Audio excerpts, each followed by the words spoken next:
agradecerles a todos la presencia, especialmente al Ministro de Educación y Cultura, Pablo Silveira, que nos acompaña hoy. Y bueno, yo simplemente voy a darles la bienvenida a este ciclo de actividades que en conjunto vamos a realizar con el Museo Torres de la Llosa. Aquí me acompaña su directora, Paula Sánchez. Y las actividades que se van a desarrollar hoy vamos a tener la palabra de Paula, que nos va a presentar a su institución, y después el proyecto Curiosa Naturalia, que Martín y Erika nos van a hablar y va a ser la actividad central de hoy. Después, en agosto vamos a tener una nueva actividad aquí en el museo, y después en septiembre nosotros los vamos a visitar a ellos. Ahí yo voy a hacer una pequeña presentación institucional, igual que la va a hacer Paula ahora. Y bueno, sobre fines de septiembre estaremos cerrando este ciclo de 4 actividades. Así que de mi parte nada más, bienvenidos nuevamente y los dejo con Paula. Muy bien. Bueno, no soy muy amiga de los micrófonos, así que si me permiten, yo lo voy a apagar. Me van a escuchar igual, ¿verdad? Perfecto. Bueno, muchas gracias a Javier, gracias ministro por la presencia y a todos ustedes, quienes están conectados también. Muchas gracias por participar de esta primera instancia de actividades. Como ya les comentaron, mi nombre es Paula Sánchez, soy profesora de biología y soy la directora del Museo Carlos Alberto Torres de la Llosa. Sé que algunos de ustedes ya lo conocen. Y bueno, la idea es simplemente un ratito presentarles a nuestra institución, que fue también el lugar donde se gestó este maravilloso proyecto de Curiosa Naturalia. Así que les voy a contar un poquito. Ahí, ya le mostré todo lo que quería, pero bueno, ya llegué al final, chicos. A ver. Bueno, ahí va. Simplemente para contarles un poquito, el museo está ubicado en el edificio de IABA, el edificio del Vázquez Acevedo. Es un museo que está inaugurado desde el año 1911 y si bien en un principio perteneció a la Cátedra de Historia Natural de la Universidad de la República, en el año 1935 este museo queda en manos de educación secundaria. Comprendía en realidad en sus inicios una gran cantidad de colecciones que llegaron para el momento de esta inauguración, principalmente la Casa de Irol de París, algunos alemanes también, y después con el correr de los años el acervo del museo ha crecido enormemente, pero mantiene todo su estilo también, ¿no? Victoriano, francés, incluso en su propia organización. El director más importante que tuvo el museo, después que llegué yo, obviamente, pero el más importante de todos ha sido Carlos Alberto Torres de la Llosa, director honorario hasta su fallecimiento. Es de él justamente quien lleva su nombre esta institución. Y bueno, ahí tienen, les puse una fotito, en realidad es un recorte que tenemos en el museo, muy apreciado, en una vitrina, de un sector que también nos agrada mucho mostrarles en nuestra institución, que es el anfiteatro, que es de época, y ahí está el doctor Carlos Alberto Torres de la Llosa dando una clase de aves en el anfiteatro. Todo eso se mantiene hoy en la actualidad, así como está en esa foto, así que después los invitamos a que vengan a conocerlo. A ver si no hago macanas. Bien. Bueno, contarles que en el edificio del Instituto Alfredo Vázquez Acevedo, en el IABA, funcionamos 3 dependencias culturales de educación secundaria de las 4 que existen. Una es el Museo Torres de la Llosa, el otro es el Observatorio Astronómico de Montevideo y también está la Biblioteca Central de Secundaria, ¿sí? La 4ª dependencia cultural es la Cátedra de Alicia Goyena, capaz que escucharon hablar de ella alguna vez, que no está en el edificio, está en Parque Rodó, pero bueno, el observatorio, el museo, la biblioteca y el Instituto IABA funcionamos como lo que se conoce el Polo Cultural IABA. Después, bueno, contarles un poquito nada más, tenemos una exhibición permanente, ¿sí? Si ustedes pasearon por las salas del museo, van a ver que tenemos una gran cantidad de ejemplares, como les decía antes, más o menos unos 1100 ejemplares en exhibición. Si bien somos un museo, no somos un museo que tiene las características del Museo Nacional, no se hace investigación, sino que su principal es activo, entonces la mayor cantidad de piezas que tiene el museo están en exhibición, ¿sí? No hay colección. También contarles que el museo tiene ya desde el año 2009 apertura al público, ¿sí? No se conocía mucho este museo antes porque la entrada era exclusivamente por el edificio de IABA. O sea, uno tenía que ir al Liceo IABA, llegar a uno de sus patios, atravesar una puerta y entraba ahí al museo. Entonces, no se conocía demasiado, a no ser que uno visitara la institución o participara, por supuesto, como estudiante del IABA. En el año 2009 sufre una reforma a todo el edificio y se hace una entrada independiente y común a la Biblioteca Central también de Secundaria y al museo. Así que a partir del año 2009, este museo empieza a conocerse un poco más, pero siempre existieron actividades vinculadas a extensión.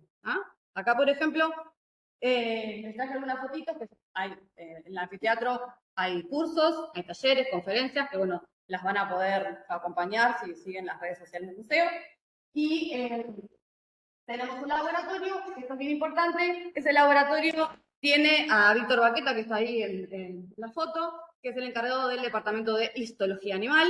Ahí hacemos preparados y cortes histológicos. Ahora tenemos una compañera que honorariamente viene a trabajar botánica, pero también tenemos histología animal. Y este laboratorio se monta cuando se saca lo que es el centro de equipamiento didáctico que funcionaba en el edificio de IABA, ¿sí? No sé si fueron al IABA alguna vez, pero abajo hay un subsuelo que llamábamos las catacumbas, y ahí abajo funcionaba el centro de equipamiento didáctico, donde se hacía todo el material didáctico que abastecía a todos los liceos del país. Ahí había un centro de histología que cuando se cierra ese centro de equipamiento didáctico se traslada al Museo de Historia Natural. Y este laboratorio abastecía de preparados histológicos a todos los liceos que hay en el país. Si uno va a un liceo y abre una cajita de histología, van a ver que tiene un sellito o tiene una etiqueta que dice Centro de Equipamiento Didáctico. Ahora esos preparados se siguen haciendo en el museo, no abastecemos todo el territorio porque, bueno, hay falta también de personal, pero sí seguimos haciendo pasantías, por ejemplo, con estudiantes de sexto de medicina o estudiantes de medicina que vienen a aprender técnicas de histología al museo. Bueno, por supuesto, nuestro principal cometido, las visitas guiadas, abiertas también a todas las instituciones y a todas las organizaciones que quieran hacerlo con agenda. Y una cosa bien importante que se hace en el museo, desde el año 1999 funciona un grupo que se llama Teatro Museo. Esto fue gracias a una docente que trabajó muchos años en el museo, que es Lucia Todone, que ella a partir de un viaje a Estados Unidos trae esta idea del Teatro Museo, y varios docentes que siguen hasta el día de hoy trabajando en este equipo, producen sus propios guiones, siempre vinculados al conocimiento científico, y presentan sus obras todos los martes en el museo a todas las instituciones que se agendan, ¿sí? Las obras... Ay, pero la voy a mencionar, me están dando letra, Sí. Las obras siempre te decía están vinculadas al conocimiento científico, han habido obras sobre VIH, sobre el cuidado del agua. Este año, este que está acá, este título, es en la ciencia, atravesando el tercer cristal, es la obra que los compañeros prepararon para este año y que trabaja un poco esta temática del rol de la mujer en la ciencia a lo largo de la historia. Las obras transcurren en el espacio del museo. A partir de ahí se hace una especie de debate con los estudiantes que vienen y con los docentes. Y bueno, ahí está, como dice Martín, es una de las otras actividades que vamos a tener, ¿no?, acá en el Museo Nacional. Sé que los compañeros van a venir a brindar la obra para que todos aquellos que la puedan ver puedan acercarse. Y en el museo trabaja con nosotros Gustavo Riestra, capaz que algunos de ustedes lo conocen.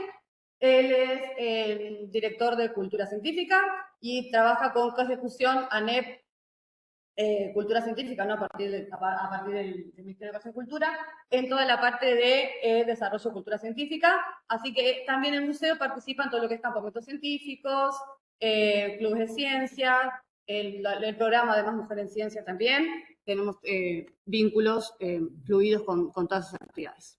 Y después contarle que tenemos algunas actividades especiales, como la mayoría de las instituciones del país, en donde participamos en Luces de la Noche, participamos abrimos el Día del Patrimonio, hemos logrado tener algunas publicaciones, por ejemplo acá está Martín Busquiazo, que logró hacer una publicación vinculada más a lo pedagógico, ¿no?, y al conocimiento de la forma nativa a partir de algunas entrevistas que se fueron haciendo de los visitantes del museo, y participamos en la evaluación de proyectos de secundaria, primaria y educación inicial a nivel de todo el país.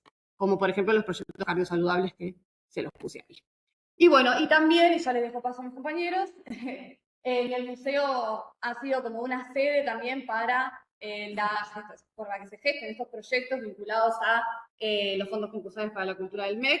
Así que tenemos el placer de que Martín Batallés y Erika del Pino han logrado participar en estos proyectos y acercarse al museo. Nos han ayudado a desempolvar, a buscar tesoros, y así encontramos maravillas, encontramos amigos. Y bueno, es un placer para nosotros poder trabajar con ellos. Así que yo les dejo muchas gracias. Los dejo con ellos, que son las estrellas de la exhibición y de la presentación del día de hoy.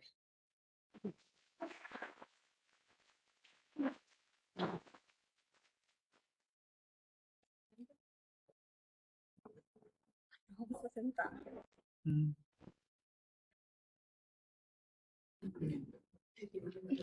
¿Cómo se pone? No. ¿Qué tal? Gracias por venir. Sí, está raro, ¿no? Bueno, ahora se arreglará. ¿Me escuchan ahí? Sí, sí, abro sin micrófono. ¿Sí? Bueno. Sí. Bueno, Paula y nos dejó entrar ahí. Nos dejó, claro.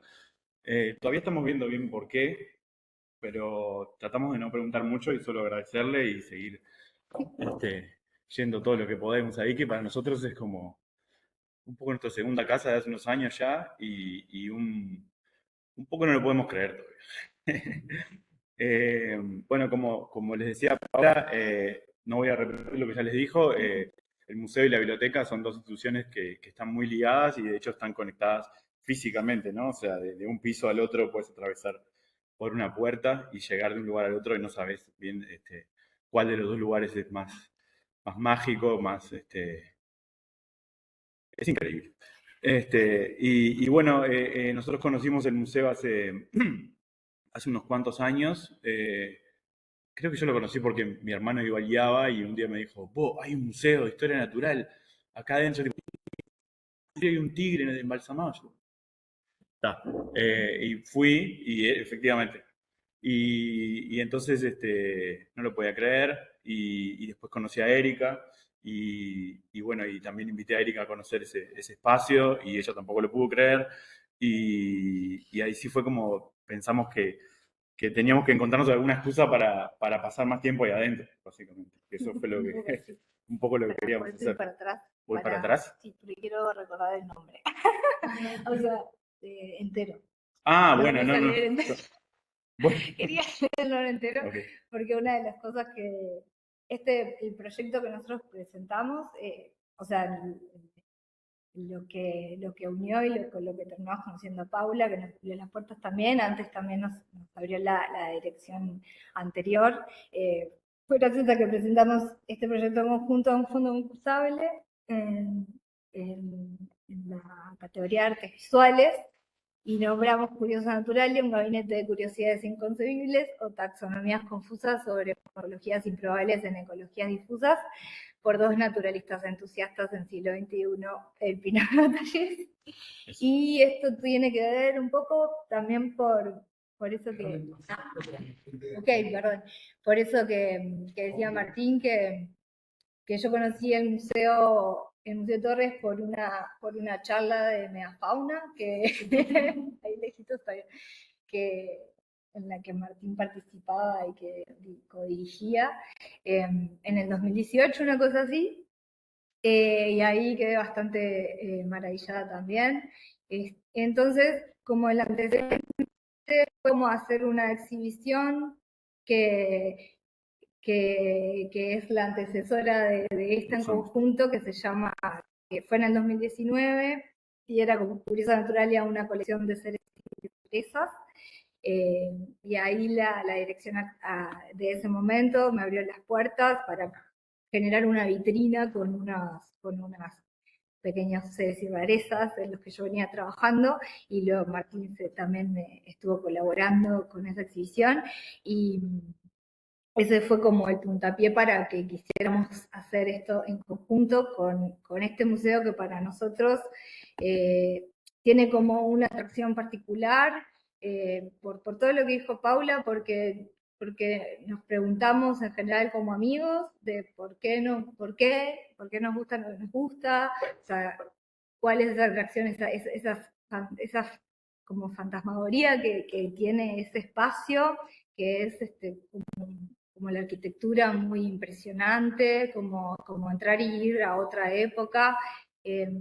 Como nos gustan mucho también los gabinetes de curiosidades, que son los antecesores de los actuales museos. Este museo fue un gabinete de historia natural, y bueno, tiene como todo esto que atrae en sí. Sí, y bueno, y ahí fue que nos pusimos a bucear ahí en esos. Como decía Paula, no es un museo que tenga una gran colección, es un museo que casi todo lo que tiene, los objetos están en exhibición, pero tiene algunas cositas ahí, que tuvimos la suerte de poder acceder y de poder investigar. Entre ellas el archivo maravilloso de correspondencia, de fotografías, de trabajos de estudiantes que durante todo el siglo XX se fueron guardando ahí, la pequeña biblioteca del museo, que no es la biblioteca central, sino la biblioteca de historia natural que tiene el museo, y algunos otros rincones ahí secretos que, como ven, tuvimos que explorar, y que donde encontramos cosas que nunca nos habíamos imaginado que que íbamos a encontrar. Como por ejemplo esa colección increíble de modelos, De modelos botánicos. botánicos de la casa de Irol y de Brendel de Alemania, y que estaban ahí un poco escondidos, olvidados en desuso. Parte de la propuesta del comienzo del proyecto fue como empezar un proyecto que fuera una residencia dentro del museo, con conversaciones con colegas y con colegas de distintas disciplinas. Sabíamos que era un proyecto interdisciplinar porque era de arte y ciencia y hibridación.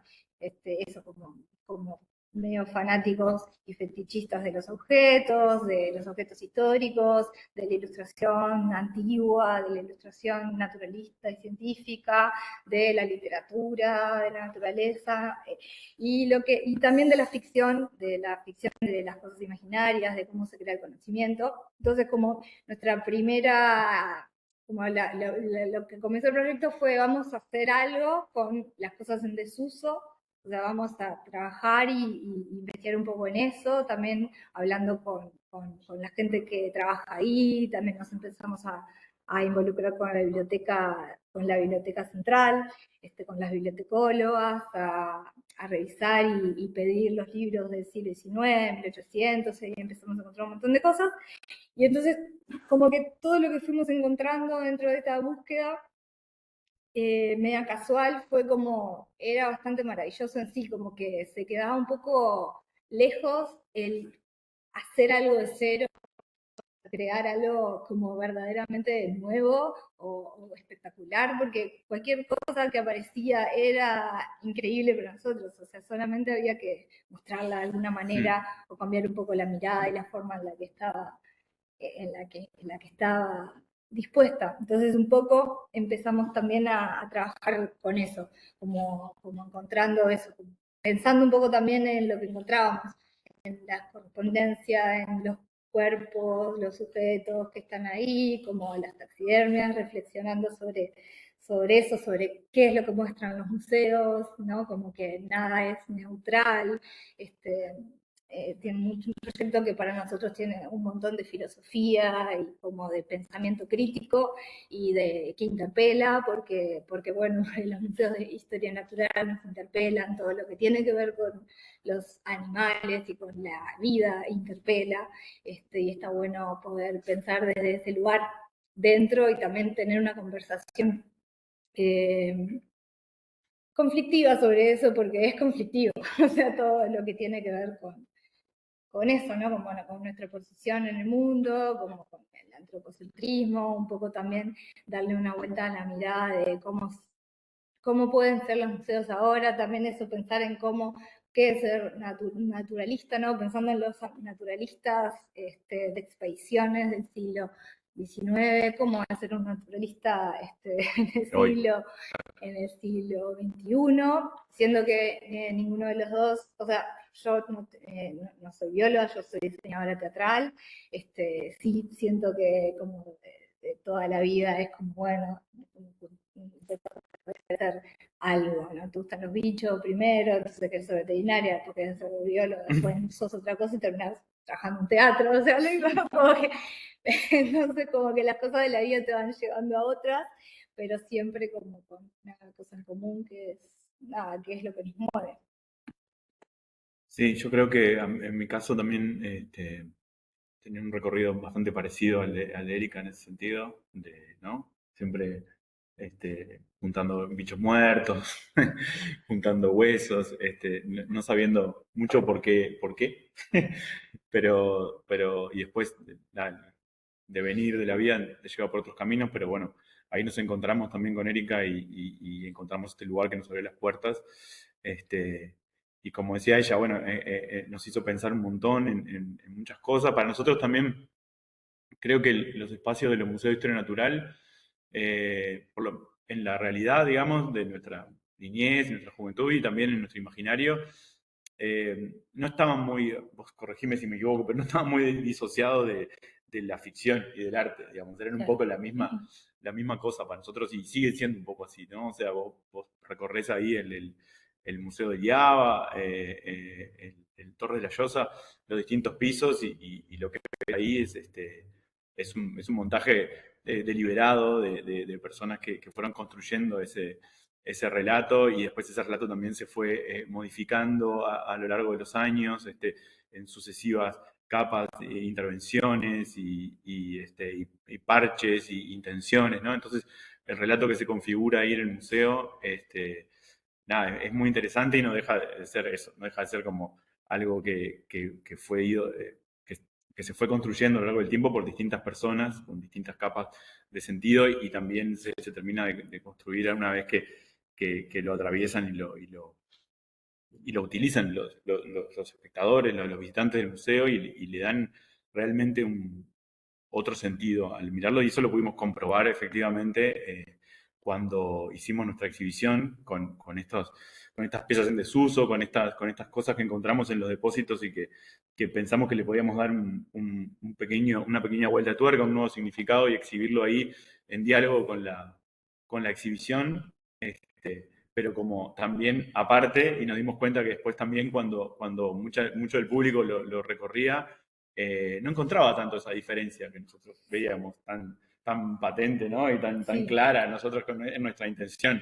Y lo que les pasaba era que básicamente se maravillaban con todo. Con todo, claro, como una de las cosas es eso, como o sea, vos podés mostrar en natural y en los museos en general, pero como bueno, qué es lo que querés mostrar o cómo lo querés mostrar, es también la práctica de cómo se construye el conocimiento y lo que se acepta o lo que no se acepta depende mucho de eso. Dependía y sigue dependiendo porque nos damos cuenta de eso también. Como que esta ficción de que hasta ahora sigue estando una construcción, o sea, un diorama que es ficticio, que armamos, que está en la sala de aves de Torre de la Llosa, y es como que hemos visto que hay personas que van y que no dudan que eso es así. Y eso es rarísimo, pero no es rarísimo porque, o sea, está puesto en un sistema natural, debe ser así. Y ese diorama, por ejemplo, se llama 3 dramas coreográficos inesperados, y es un diorama que implica un revuelo de aves o esqueletos de aves que están en una especie de que unas se comen a otras. Entonces, como que no hay como unas preguntas, pero bueno, nada, está puesto ahí, entonces como vamos a preguntarnos en eso. Cambiar un poco el relato de las cosas, que un poco todo es un relato ficticio ¿no? Bueno, hoy creemos lo que este es el disociación de los organismos. Claro. Puede ser muy evidente que no es, pero en realidad como que a veces no pasa. O sea, preguntan ahora, lo vemos, ¿no? Como cada vez que alguien va al museo y nosotros estamos ahí, que de hecho somos como somos como la asociación amigos de Torre de la Llosa, que somos dos voluntarios. Como que vemos eso, tipo, preguntan, pero este bicho, pero en realidad es tipo una taxidermia de una mulita, o sea, sí, no, nadie entiende nada que sea real. Y bueno, es así un poco también, como no, y lo que estuvo bueno también, como el destaque fue como el relato y las conversaciones con muchas personas como las que estuvimos, ¿no? Con Paola Martín, Víctor que hace las visitas, las bibliotecólogas, tuvimos como mucha conciencia como y apoyo de nuestra sensei en la conservación, Mariana Di Giacomo, que está por ahí online, como entendiendo un poco como el tratamiento de las piezas también y del cuidado, hicimos mucha conservación preventiva, o sea, limpieza, muchos, o sea, todo ese bosque abandonado, digamos, que en un momento estuvo en exhibición, todos estos modelos botánicos, además, modelos ya, es como una pieza de arte en sí,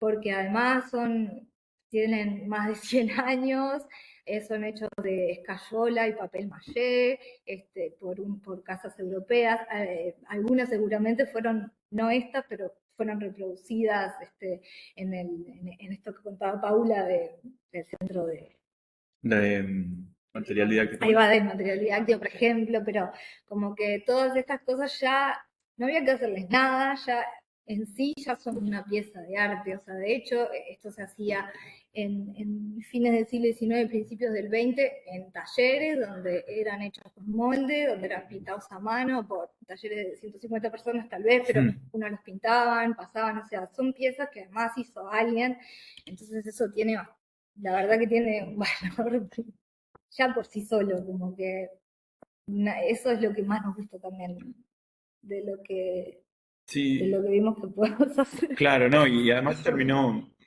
lo que empezó también como un proyecto que nos propusimos como puramente, no sé si puramente, pero bueno, que más vinculado con el mundo de las artes visuales, de la apreciación estética.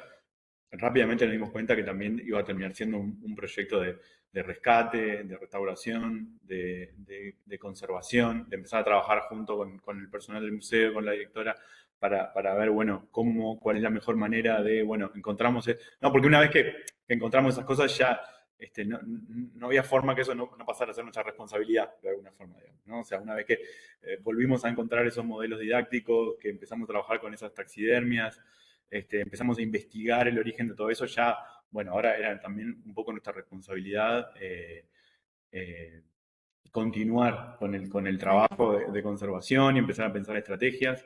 Ustedes saben que el museo, como tantos museos, le faltan muchísimos recursos, sobre todo en la parte de conservación y de conservación preventiva. Tiene un acervo impresionante, pero que claramente está en riesgo y que necesita de otros apoyos y de personal calificado para poder conservarlo, porque es realmente único en el país lo que hay ahí y es una pena bueno, que se deteriore o que pase desapercibido. Bueno, un poco desde nuestro lugar lo que intentamos hacer un poquito, además un poco visibilizar eso, si bien no era nuestra intención original, pero bueno, después queda un poco claro que también era visibilizar ese patrimonio, mostrarle a otras personas, conversar sobre eso y tratar de que bueno, a ver si había alguna forma de que esa rueda siguiera girando y empezar a obtenerse más interés de la gente, de las autoridades y de todo el mundo que está alrededor de los museos para que eso se conserve. Y ver que esos espacios no son espacios muertos, son como espacios revivos, en verdad, como que lo que está buenísimo además de la apertura,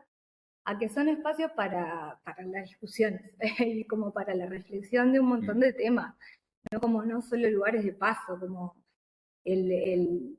toda la parte del IABA, o sea, la parte del museo, la biblioteca, o sea, como durante el tiempo que estuvimos ahí además vimos cómo lo usan los chiquilines y no chiquilines, como también, no sé, la biblioteca va gente que vive en la calle y va a leer a la biblioteca y cualquiera de los libros que nosotros estuvimos viendo del siglo XIX lo puede ir a pedir cualquiera mañana, por ejemplo, y puede encontrarse cosas increíbles como estar un rato ahí.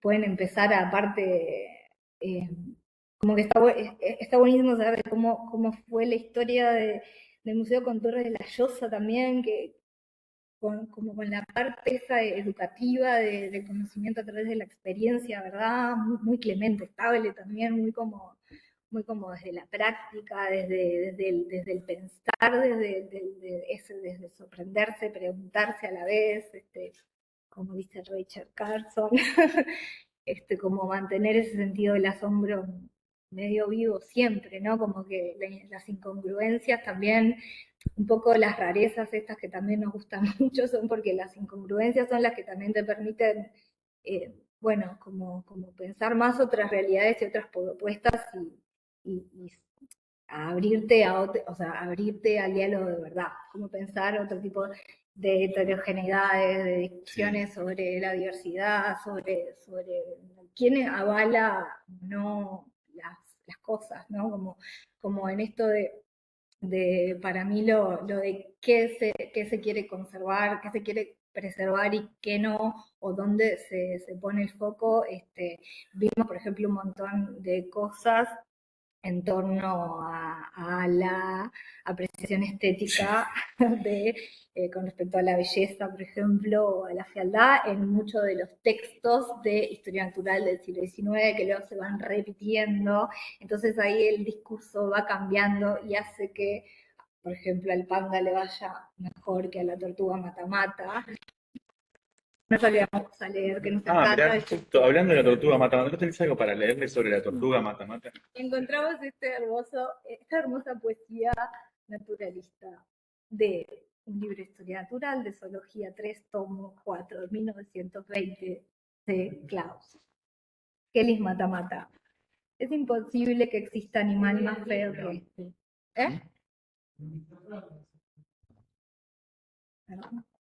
Kelis mata-mata. Es imposible que exista animal más feo que este, cuya horrible figura, bastante asquerosa de por sí, no necesitaba, por cierto, el nauseabundo olor que despide para hacerlo todavía más repugnante. Aquella cabeza y cuello forma de trompa, cubiertos de excrescencias de toda especie, aquellos pies con toda clase de apéndices, susceptibles unos y otros de encogerse debajo del caparazón, me infundían el más profundo horror cada vez que los contemplaba. Hohenbrand, con toda su fantástica imaginación, jamás hubiera podido encontrar tan completo ideal de lo feo y asqueroso como el que la naturaleza ofrece a esta especie. Repito, Historia Natural, Zoología 3, 4, 1920, C. Klaus. Y de estos hay tipo millones, muchos textos que hablan sobre la estética y la presentación estética de muchos seres, que de hecho por eso al panda siempre le va a ir mejor que la tortuga mata-mata, porque también los discursos hacen que nada, que nos gustan algunas cosas más que otras, entonces como cambiar un poco la mirada siempre está bueno para ver que nada, que el mundo es muy heterogéneo, es muy heterogéneo, y que la diversidad de apreciaciones, o sea, es tan grande como todo lo que no conocemos. Tortuga. Pobre tortuga. Eh, Yo le voy mostrando imágenes. pues, No sé si tengo mucho más para decir. bueno, esas son algunas postales miren y esto, cositas sí. que generamos. Contarles. Bueno, ahí va. Estos son unos postales, que eso que decía, que hicimos con algunos de los materiales que encontramos. Y esto es la inauguración o el paseo inaugural que hicimos en el año 2022, guiado por la prestigiosa profesora K. Wonderty, que creo que nos está mirando por videollamada, ¿puede ser? Ojalá. Tal vez sí. Bueno, que fue un paseo guiado. Algunas de las personas que están acá estuvieron, veo. Que fue, bueno, un recorrido guiado por el museo y por la exhibición que habíamos hecho. Para muchas personas era la primera vez que iban al museo y nada, verle las caras de asombro, como se parecían mucho probablemente a las nuestras en el primer momento. Se llenó de gente, estuvo buenísimo.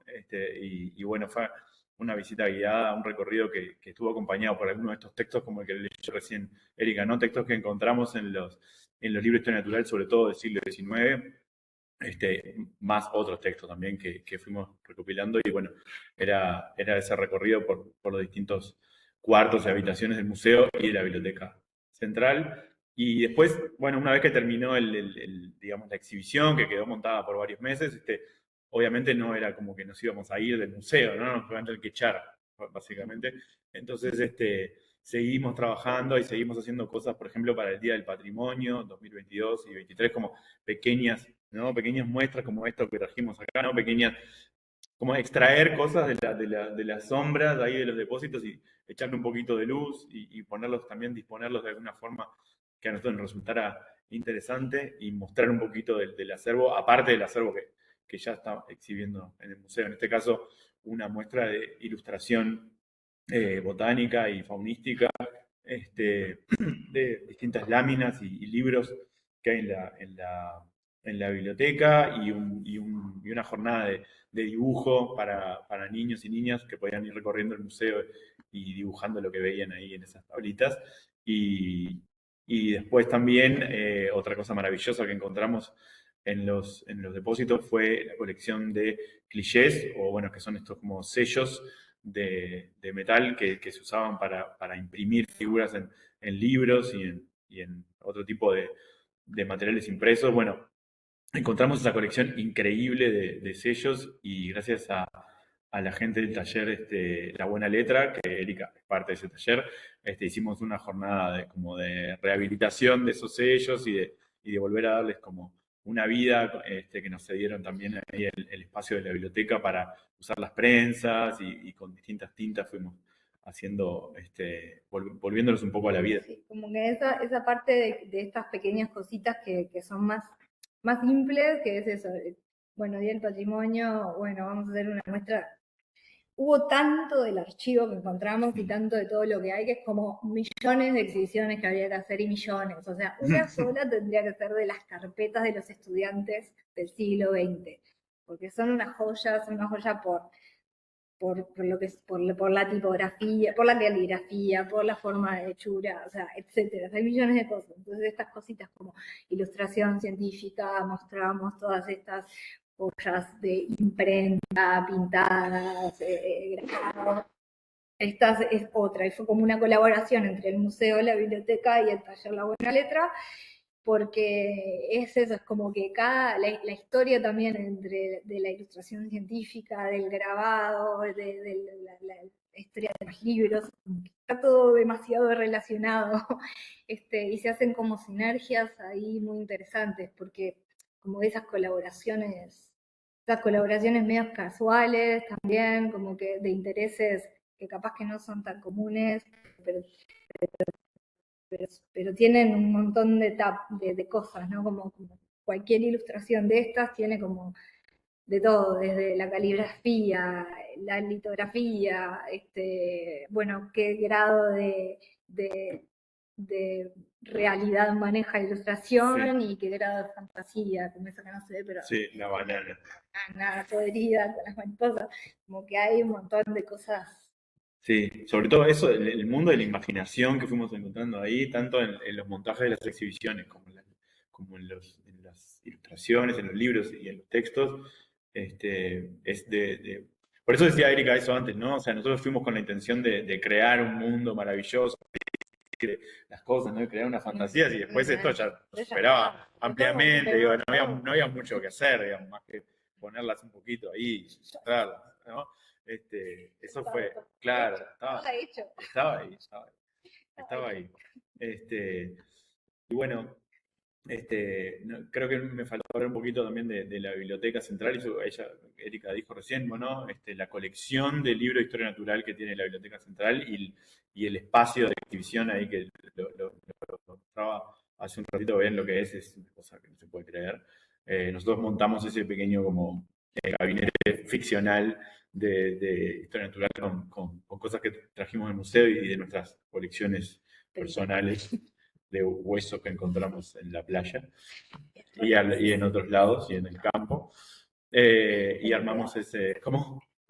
Con mucho cuidado, con mucho cuidado. Armamos ese pequeño gabinete ficticio, pero lo mismo, ¿no? El entorno, digamos, no era todo. ¿No? Imagínense eso que nosotros montamos ahí en cualquier otro entorno, probablemente no hubiera sido no hubiera tenido esa magia. que tiene ahí. Bueno, y como decía Erika, probablemente nos quedan como 20, 30 exposiciones distintas para hacer ahí, o 100, no sé cuánto, 1000. O sea, es infinito lo que hay ahí, y eso que es un museo chico. Es un museo chico, pero es no se termina más, digo. Así que los invitamos a visitar el museo también, ¿no? El museo está abierto de lunes a viernes, no me acuerdo qué hora, de 9 a 17. Ahí en el edificio del IAO. Y no sé si vos querés decir algo más o los invitamos a pasar Pequeño gabinetito. al gabinetito. Tenemos unos fanzines para que se los lleven de recuerdo. Tenemos una Pero que se pequeña lo mío.